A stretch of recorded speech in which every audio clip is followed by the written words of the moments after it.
You meet someone new and the conversation feels forced. You try to make a point, but people seem uninterested. You share an idea, but it doesn't land the way you expected. The problem isn't what you're saying, it's how you frame it.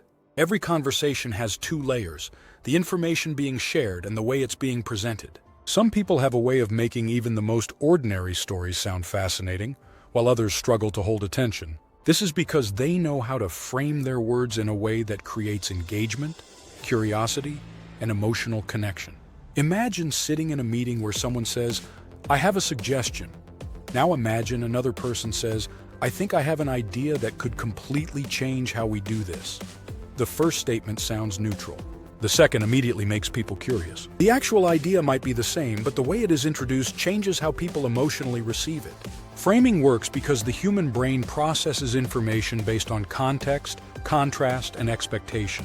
The same sentence can feel exciting or boring, urgent or unimportant, persuasive or weak, depending on how it's introduced.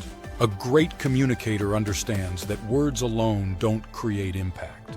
It's the way they're packaged that makes people listen. First, conversational framing is most powerful when it triggers curiosity.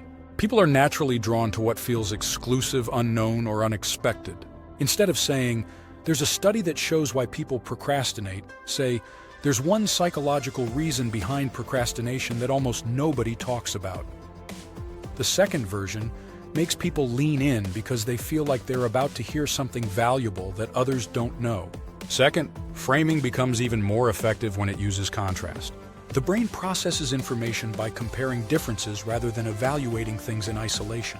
Instead of saying, "This approach is effective," say, "Most people do X, but the real key is Y." Instead of saying, "Our team performed well," say, "Compared to last year, our team's performance has skyrocketed." This comparison makes the statement more vivid and impactful.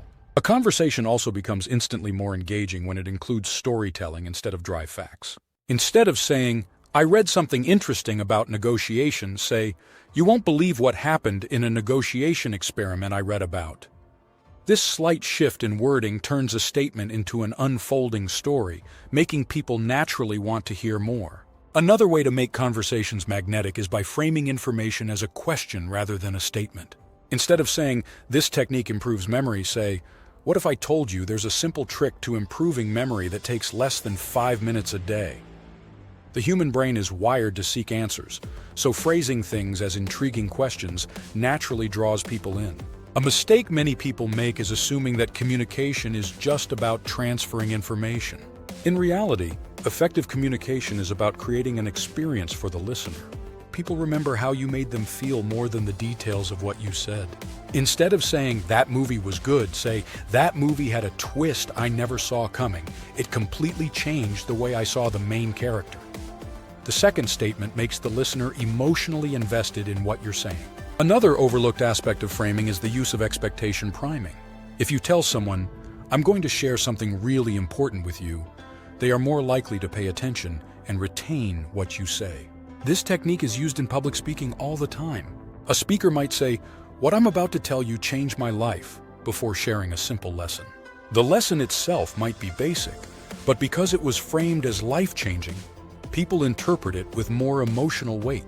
First, framing is also an excellent tool for persuasion. If you ask someone, "Do you want to come with me to this event?" they might hesitate. But if you say, "I'm going to this event, and it's going to be incredible.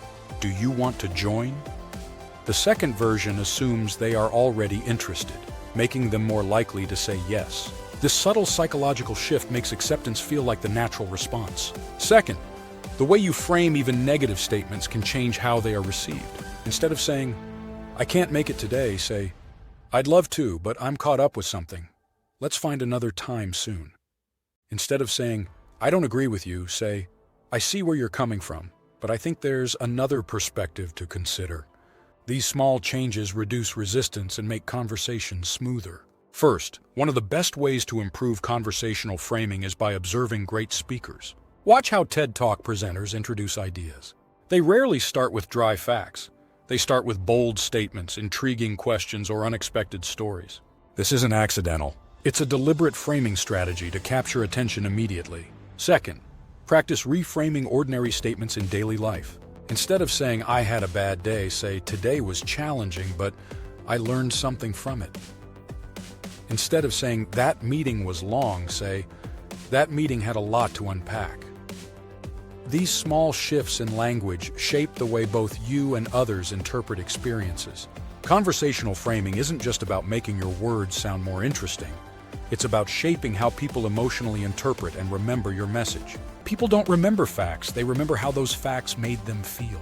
If a conversation feels dull or forgettable, it's not because the topic itself is boring. It's because the way it was framed failed to create emotional engagement. Think about great storytellers. They don't just share information. They build anticipation, create contrast, and make the listener feel involved. A skilled communicator doesn't just say, I learned something interesting today. They say, you won't believe what I just found out. That slight change instantly shifts the listener's emotional response, making them more eager to hear what comes next. First, one of the most underrated aspects of framing is playing with time and context. Instead of saying, I used to struggle with this, say, if you had met me 5 years ago, you wouldn't believe how different I was. This technique makes people visualize the contrast between past and present, making your message feel more profound and relatable. Second, framing works incredibly well when paired with social proof and relatability. If you want to persuade someone, don't just present an argument. Present an argument that feels like it belongs to a broader truth. Instead of saying, this diet works, say, millions of people have already used this diet to improve their health, and here's why. Social proof makes ideas feel validated and widely accepted, increasing the likelihood that people will be open to them. Finally, conversational framing is a skill that compounds over time. The more you use it, the more natural it becomes. Words are powerful, but the way you deliver them determines their impact. Once you learn to control how your words are received, you will never struggle with communication again.